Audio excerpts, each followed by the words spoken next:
Assalamualaikum warahmatullahi wabarakatuh. Pada video pembelajaran kali ini, Pak Asep akan bahas materi mengenai transformasi. Di mana pada sesi pembelajaran kali ini, yang akan kita perdalam adalah mengenai refleksi atau pencerminan.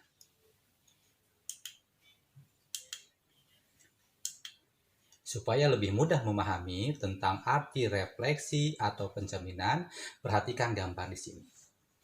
Tentu, kalian pernah bercermin. Coba kalian perhatikan ketika kalian bercermin.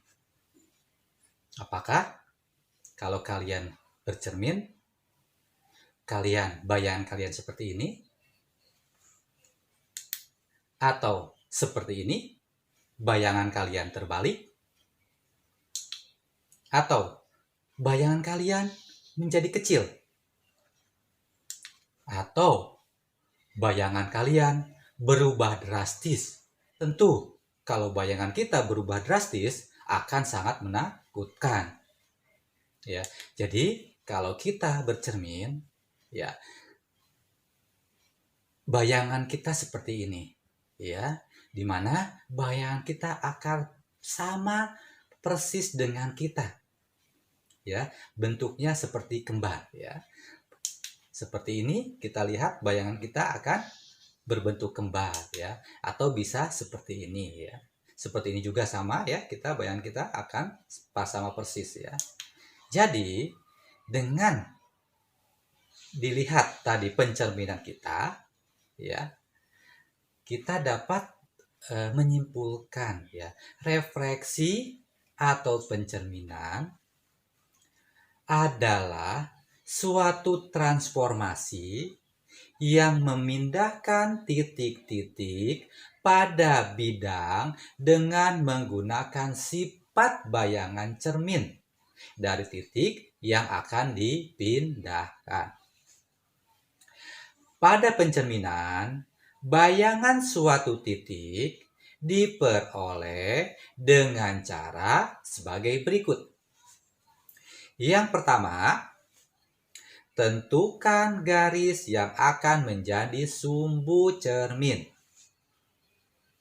Yang kedua, gambar garis tegak lurus pada sumbu simetri dari titik-titik yang akan ditentukan bayangannya.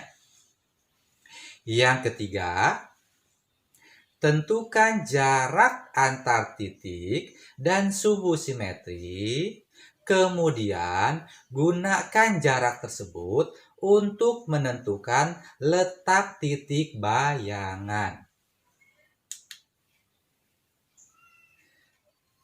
Oke, untuk mempermudah pemahaman mengenai pencerminan, perhatikan gambar berikut ini, ya. Pada gambar berikut ini, bayangan bangun A aksen, B aksen, dan C aksen hasil pencerminan bangun segitiga ABC terhadap garis MN, di mana A bayangannya A aksen, B bayangannya B aksen, C bayangannya C aksen. Sehingga kita perhatikan bahwa jarak AR, kita lihat, perhatikan, jaraknya sama dengan A aksen R. Jarak BQ, jaraknya sama dengan B aksen sama dengan Q. Jarak CP, jaraknya sama dengan C aksen P. Sehingga kita lihat segitiga ABC kongruen dengan segitiga A aksen, B aksen, dan C aksen. Oke, sekarang kita coba refleksi terhadap sumbu Y. Kita perhatikan titik P dengan titik A, B Ya, kita lihat direfleksikan terhadap sumbu Y. Ternyata bayangan dari P adalah P aksen dengan koordinat A negatif A, A. Ya, dari sini dapat kita ambil kesimpulan bahwa refleksi suatu titik terhadap sumbu Y dengan koordinat A, A menghasilkan bayangan negatif A, A. Sehingga kalau ada titik P dengan koordinat X, Y, maka bayangan yang diperoleh dengan pencerminan terhadap sumbu Y adalah negatif X aksen, Y. Untuk lebih mudah, perhatikan contoh berikut sini. Kita lihat contoh nomor 1. Tentukan bayangan titik P dengan koordinat negatif 12,5 pada refleksi terhadap sumbu Y. Untuk menyelesaikan soal di sini, refleksi pada sumbu Y tadi kan dengan titik PA, B, maka bayangan daripada P adalah negatif A, B. Sehingga bayangan dari P dengan koordinat negatif 12,25, maka bayangan P atau P akse adalah negatif dari negatif 12,25.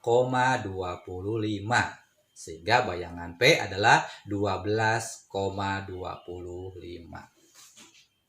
Jadi, bayangan titik P pada refleksi adalah P aksennya koordinatnya 12,15. Sekarang kita lihat untuk refleksi terhadap sumbu X. Untuk refleksi terhadap sumbu X, perhatikan gambar di samping titik P dengan koordinat A, A dicerminkan terhadap sumbu X. Kita lihat bayangannya adalah A, negatif A. Di sini dapat kita ambil kesimpulan bahwa dengan sembarang nilai titik koordinat, apabila titik P koordinatnya X, Y, kalau kita refleksikan terhadap sumbu X, maka bayangan daripada P aksen tersebut adalah X, negatif Y. Contoh, bisa lebih mudah memahaminya, misalkan titik K koordinat 27, negatif 18 direfleksikan terhadap sumbu X dengan koordinat bayangan titik K adalah, untuk menyelesaikan soal di sini, kita misalkan tadi kan titik K koordinatnya A, B direfleksikan terhadap sumbu X, maka bayangan dari K adalah A, negatif B. Di sini yang berubah adalah koordinat Y, sementara koordinat X tidak berubah. Sehingga titik K dengan koordinat 27, negatif 18 direfleksikan terhadap sumbu X, bayangan dari K adalah 27, negatif dari negatif 18. Jadi bayangan K adalah 27,18.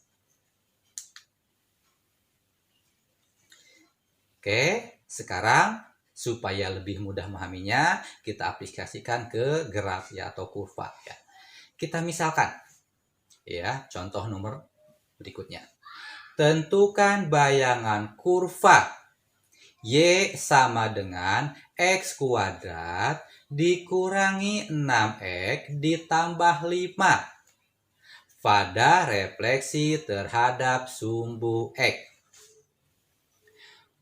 Untuk menyelesaikan soal di samping sini, kita misalkan ya, diambil sembarang bilangan titik pada kurva Y sama dengan X kuadrat dikurangi 6X ditambah 5.